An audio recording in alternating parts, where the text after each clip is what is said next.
Hey ladies, I wanted to come on here and share my thoughts on the secure attachment style. I want to talk about the secure one because it is obviously the most important. It is the one that we want our children to develop because it does play a huge role in how they grow up to be capable, confident adults. And the thing with the secure attachment that I've discovered after studying it a lot in school, and then also becoming a mother myself, is that it's actually biblically backed as well. And I want to hit on that so hard today because, there's so much information out there today about parenting. There's so much even just misinformation that our parents and our grandparents may have received on parenting and what babies need that has since then been back psychology to actually be very detrimental to their development and not good for them at all. And so, because that information is still out there, because people are still being given this false um, perspective that babies have to be independent even from a very young age. I just think it's really important to hit on, especially for mothers that obviously we all desire to raise healthy children. So even the mothers that have been given the narrative that cried out is good, I know that your heart is that you want to raise healthy children. And why wouldn't you, right? Like, what mother's like, I don't want to raise a healthy child and doing what you're doing. And so if you've been given, false information about this and how cry it out is good and how, you know, your goal as a parent is to raise an independent child from the start, and that what that looks like for you is that you don't pick up your child a lot, you don't play with your child. I want to bring some biblical truth to you today, and even truth that's backed by psychology. You know, my leader, who has since gone to be with the Lord, he would always say that science should prove God's existence. And so I don't think that we should completely throw out like things like psychology and science. I think that, when you study it and you look at it through a biblical lens, there's a lot that God can reveal to you about it. And that's one of those things that I really feel strongly about, is that the secure attachment style can be backed by the Bible. It really can. So I want to read to you guys today from Psalm 22, and I'm going to read a couple other scriptures as well on this. But in Psalm 22, David is crying out to the Lord, and he feels like God has abandoned him. He's in a lot of trouble, and he needs God. But when you look at 9 through 10, this is what David says. He says, "It was you who brought me out of the womb, making me secure at my mother's breast. I was given over to you at birth. You have been my God from my mother's womb." And so we find David in this place where he's calling out to God, and he doesn't feel like God is answering him right away. But that doesn't stop David from continuing to call out to God. And that doesn't kill his faith in the Lord and even just God's goodness and God's love for him. And I love that he attributes it back to when he was born. He attributes it to the security of his mother's breast. Because really, when you study the attachment style of the secure attachment style, what that is that means that the mother and caregivers, fathers, in that first couple years of life, when your baby's crying out for help, when your baby needs you, you're responding to them, and you're responding to them sensitively, and you're not letting them cry for long periods of time. You're not ignoring them. You're not pushing independence on your child during that stage of development. You're realizing that they literally rely on you in every way. Sometimes they cry because they're hungry. Sometimes they cry because they do need a diaper change. Sometimes they cry because they're tired. And sometimes they cry just because they need you. They need to be comforted. Right now, my little one is teething, and so she wants to be held a lot more. She needs my comfort a lot more, and that's okay. But because we live in a society where everybody is so busy, including women, we push independence from a very, very young age, and it is not healthy. We need to be less busy. We need to be more available to attend to the needs of our child. And so even, baby containers, I caution against them. And what I mean by baby containers is like exercisers and pack and plays and bouncers and swings. And I'm not saying that we shouldn't use these things, but I'm saying that our children are going to want to be held, and to push for them to sit and be out of our arms more than being held by us is actually doing a lot of damage to them. They need us. They need to be very, very close to us. And so I even just highly encourage like baby wearing as much as you can. But what I want to say about this is that, yeah, our culture has heavily pushed independence. And when we're talking about raising secure children, we need to realize that the first couple of years is going to be a sacrifice for the parents. It's going to be a little bit harder. And any, daycare provider that takes on an infant, even going into that, you need to realize that, yeah, babies do need to be held. Babies are not going to run off of your schedule. All the other kids in your home may be napping, and the baby might need to be held by you. And it's going to be harder. It's going to be a sacrifice to take that baby into your care. But what babies do really need is they need that secure attachment. And we need to cultivate that as much as possible as parents, as caregivers, as grandparents. We need to cultivate that because here's what happens when you raise a secure child, as in the first couple of years, for the most part, as much as possible. When they cry, you respond quickly and you respond sensitively to their needs. And you acknowledge their emotions that they're showing. Like, oh, I see that you're upset. Oh, I see that you're uncomfortable right now. Let me comfort you. That does something for them. And that feeds into other stages of their development. Another psychologist that I want to briefly hit on is Erik Erikson. And he is coined for the psychosocial stages of development. I'm going to pause for just a second here. Okay, I'm back. I needed to pause the video for a minute to attend to my little one. Perfect timing, right? Of course, as I'm talking about, secure attachments, I would have to pause the video to do that. It's great.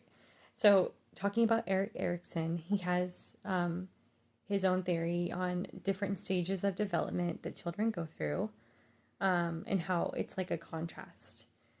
So the first stage of development, when they're infants, he says that they either build trust that the world is a safe place, or distrust that the world isn't a safe place. And so through that, he kind of hits on similar things to Worth, that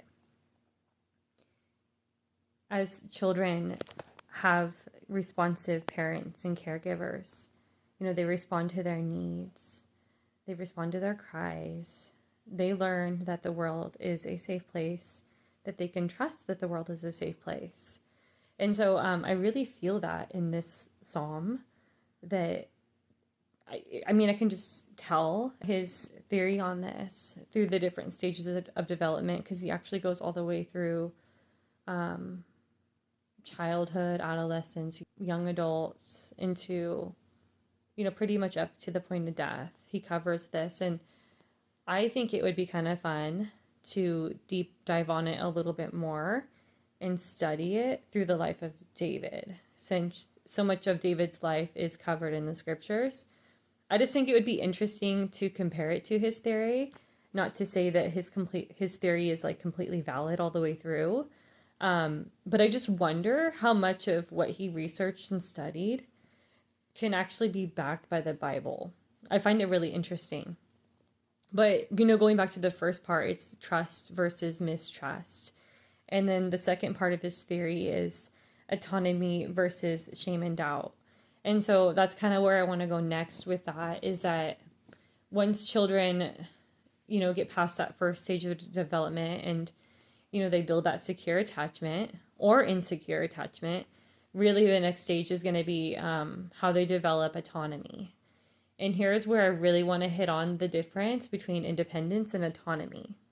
So right now our culture is heavily pushing independence, which is really, being able to do things for yourself, being able to do things on your own, learning, new skills and things like that. And it doesn't all sound bad, but when you study the difference between independence and autonomy is similar in that You're confident in doing things on your own, you're confident in trying new things, but you're not self-reliant. You're also in a space where you're not afraid to ask for help. You're not afraid to reach out to others. You're not afraid to collaborate. And that's kind of where the dangers of independence comes in, and even with, I believe, our faith in the Lord. So if you want to raise an independent child, what you might see later on is that that child even becomes independent of God. As in, when they're in trouble, when they are going through hard times in life, it could be harder for them to cry out to God. It could be harder for them to trust in God. And this is just a thought that I have. But if you want to raise a child that it's autonomous, that yes, like they're confident in trying new things, so they're confident in branching out, but they also have this assurance that others around them are trustworthy, that they can ask for help when they need it, then those children, when it comes to going through hard things in life, those are going to be the children that are also going to have confidence that they can ask the Lord for help too, when you're not around as their parent. So when we study David, if David was independent, not autonomous, then what we would see is, instead of asking the Lord for help and crying out to God, and even believing that God is still going to come through for him when God didn't answer quickly, what we would see instead is David in this place of self-reliance, where instead of asking God for help, instead of even being repentant to God at time when he made mistakes, he would be in a space of, I got to figure this out for myself. I got to do this all by myself. It's up to me to fix it. All of that. And that wouldn't be good. I think that we would be missing pretty much all of the Psalms that David wrote if it wasn't for this secure relationship that he had with the Lord. Going back to, a secure relationship that I believe that he had with his mother. And so it's just really something important to think about, that when we're trying to raise up children, again, the question is, are we trying to raise independent children that try to do everything for themselves, that feel like they shouldn't and can't ask others for help? Is that the goal? Or is the goal trying to raise children that they're confident in trying new things? They're confident in even the understanding that if they do something and they make a mistake, it's okay. And are we trying to raise children that, while doing things on their own, while being somewhat independent, they know that they can still ask us for help? Which are we trying to do? Because really, if the goal is autonomy, like I described, where you want your child to do things for themselves, you want them to feel confident, you want them to feel capable, but you also want them to know that they can come to you for help. They can come to you when they're in trouble, and they can especially come to the Lord for help. Then the goal isn't independence, it's autonomy. And it's going to start with the secure attachment. It's going to start with when they're little, when they're a baby and they cry out for help. They need to know that when they cry out for help as a baby, that we are here to answer them, because it will reflect later in life. Their relationship with the Lord will reflect into that relationship. When they cry out to God for help, will they be able to trust that God will answer them? And I'm not saying that children that start off on the wrong foot, that do not have a secure attachment from a young age, can't develop this relationship with the Lord. I definitely believe that they can, but I believe that there's going to be, unfortunately, more barriers in place for these children. They're going to have to go through more inner healing and deliverance. They're going to have to, it might take them a little bit longer. You know what I mean? And I believe that God can use that, because, oh my goodness, we serve such a good Father. He is so loving to us, and he is ultimately our healer and our deliverer. But parents, we want to make it easier for our kids to access God. We want to make it easier for them to have a relationship with him. And so again, if this is new information for you that you didn't know, and maybe you were following some of these methods, cry it out, or, trying to raise an independent child by, pushing that from a young age. I just want you to know that God that it's not helpless for you. Does that make sense? Like your children, the Lord will still move in that. He will still help you. He will still lead you and guide you. And he will take your children through the healing that they need. If it does create trauma from that. So yeah. And again, so I'm just hitting on that just a little bit. But I really want to focus back in on the scriptures here. And so just another verse to look at, again, if we're trying to raise a child that's autonomous, that, again, they can ask us for help. They can ask God for help. They don't feel like they have to do everything on their own. Because really, if people that, I'm going to say it, and I'm not going to take it back while I say it. I'm just going to say it. Children and people that are independent become atheist. Why would you believe in a God that can help you, that can be there for you in your time of need, if you believe that you have to do everything by yourself? Just a thought.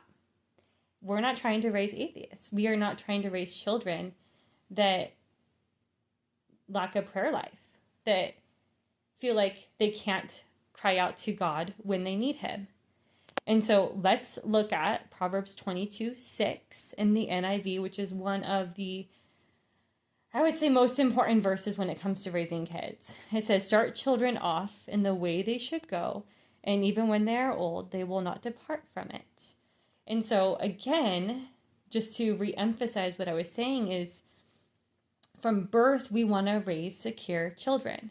We want to raise children that can trust that the world is a safe place. They can trust that as their parents respond to their needs, so the Lord will respond to their needs. Does that make sense? And that is actually training them up in the way they should go. We know as parents that we only get so long to be with our kids. We only get so long to raise them, and then they're going to step into adulthood, and they're going to need to figure out things for themselves. They're going to need to learn to have their own relationship with the Lord. And hopefully before they're adults, hopefully while they are children, they can develop that. But it's going to come from that place of security and trust, that as they can trust you, as they see you as a secure source in their life, they're also going to see God in that same way. And I also want to hit on Psalm 138:3. It says, "As soon as I pray, you answer me. You encourage me by giving me strength." And again, this is David again. And so I just want to go back to that, because if we're promoting the cry it out method, especially in Christianity, then we're going against scripture. Because David says, "As soon as I pray, as soon as I call out to you, you answer me." And so, again, how we parent our children from infancy is going to reflect how they see the Lord later. And so we need to respond to our children quickly when they cry. We need to respond to their needs sensitively when they ask for help. We do, because it is going to help them cultivate that relationship with the Lord later in life.